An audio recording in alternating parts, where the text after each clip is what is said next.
everybody, and welcome back to A Beer a Day with TK. It's a beautiful fall afternoon here in Findlay, Ohio, and I'm hanging out in the beer shed, waiting for the Eagles to come on in a couple hours, trying to get a few beers in real quick first. So, the beer that I have today is one called Curious Visitors, and this is from Pipeworks Brewing in Chicago, Illinois. I think I might have done one or two other Pipeworks ones on here before. I don't really see them a whole lot. I think Anderson bought this one back from Chicago when he went up to help one of our buddies move from Chicago to Cleveland. So, kind of excited to be able to give this one a shot because it's not something that I normally see on the shelves near me. Anyway, this is a Yuzu Ginger Sour. Now, I know to some of you out there, you probably hear those words and you're running for the door. I'm looking at you, Shane. I know you're not a big sour dude, but I'm hoping that this one's going to be okay. So anyway, ginger, we all know what ginger is, I'm guessing. Yuzu is probably a little less well known. I've seen them before, and I know that they're kind of like a lemony type thing, but I didn't know that much about it, so I kind of looked it up. And it appears that it's an Asian citrus fruit. You don't eat it on your own. I guess it's just used for bittering foods, and I guess it became a trendy thing in kind of fine cuisine about a decade ago. So it's made its way into the beer circles as well. Anyway, this one's 4.5%. As far as ratings, Untapped 3.73. I think it had a limited sample size. There might have been maybe 200 check-ins or 300. Not a huge amount, so not a ton to work on there. And as far as Beer Advocate, there was no ratings on there. Now, I said before, Slurpee Dave has been giving it to me for my choice of glasses. I keep drinking out of those jam jars. So I decided to switch it up and use my Omegang Game of Thrones glass. Looks like I got fingerprints all over it when I carried it out here. Uh-oh, let's give this one a shot. Trying to see if I could pick up some ginger right out the can, but not right away.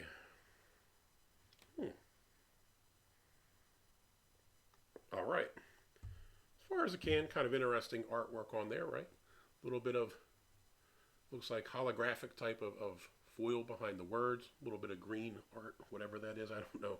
Something kind of neat looking. Color-wise, this is pretty light. I would say pale straw, pretty light yellow, fair amount of bubbles in there, kind of like fine champagne style bubbles. Well, actually, no, they're not. They're a little bigger now that I look at them kind of up close. Moderate carbonation. Head looks decent. You probably have a good finger's worth here. Kind of white. Looks like it's doing the chunky breakup in the islands thing. Now, one thing I do notice is a lot of times we get sours, they don't tend to have much of a head at all, and this one does seem to retain it. Now, it is a little chunky kind of fish eyes going on, but it's still there, so, I mean, that's positive for a sour, in my experience, at least. Smell.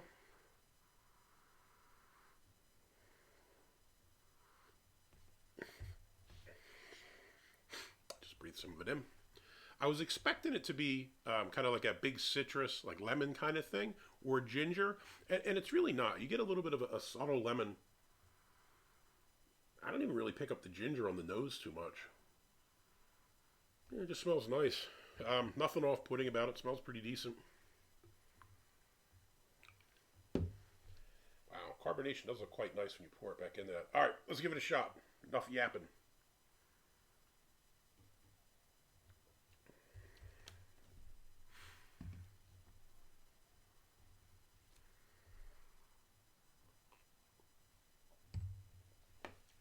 Medium bodied.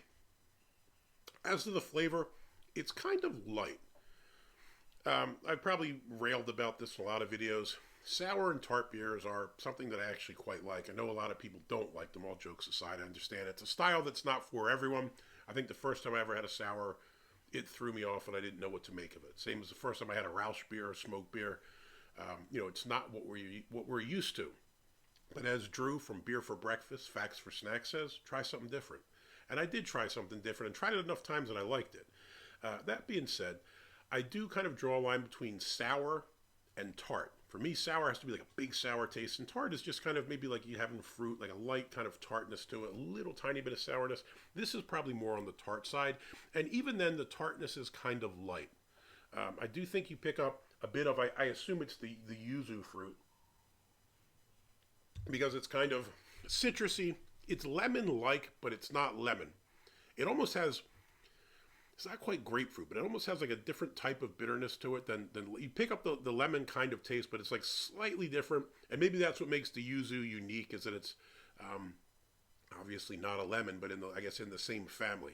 That was also kind of interesting. I looked, and when I pulled them up on Google to see what they look like, some were yellow and some were green. And I guess it said that depending on when you harvest them or ripeness, they could be different colors. This tastes pretty decent. The ginger is also kind of subtle. I'm a big ginger fan. I like to put ginger in my tea and other things. And ginger also has a nice big burn to it if you have enough of the ginger in your beverage, no matter what it is. This is kind of subtle ginger. So if you're not a huge ginger fan or think that it's too hot or too spicy, I don't think you have to worry about this. This is kind of a nice sipper. Like I said, you do get a little bit of the citrusy, lemony type taste. You do get a little bit of the ginger, but neither of them really overpower the drink, and none of them are really strong. I honestly kind of wish it was a bit stronger. I probably would have liked it if they were a little more powerful. But if you're going for just kind of a nice sipper where you pick up a little bit of flavors but doesn't overpower or dominate, this would do the job. Yeah, it's subtle, decent, drinkable. If you're not a sour fan, I think you could drink this. And if you really don't like lemon or ginger or think those flavors are too strong, you could still drink this because it is kind of toned down. They mix well off each other. It almost tastes kind of like a lemonade, like a gingery lemonade or a ginger. I don't want to say tea because it's not the tea taste, but if you have ginger and lemon in a tea, you pick up those flavors together. I think that they work pretty well. So for that reason, I would give Curious Visitors from Pipeworks a big thumbs up. I would have another one of these. Hopefully you liked the video. If you do, give me a thumbs up. Hit that like button. If you want to see more videos like this, please hit subscribe. As always, you got any comments or questions, jump in down below. Have you had anything else from Pipeworks Brewing? Do you have any other yuzu fruit beers that I should be looking for? I am interested to try another yuzu one just to see if that lemon taste or that citrusy taste comes through more, or if it is just kind of a subdued taste. Like I said, I've never had one on its own, so I really don't have a frame of comparison as to whether this is a strong yuzu taste or a lighter one. I definitely think it tastes like lighter citrusy, but I would like to check out a yuzu to see what it's like. Hey, till next time, stay safe and cheers.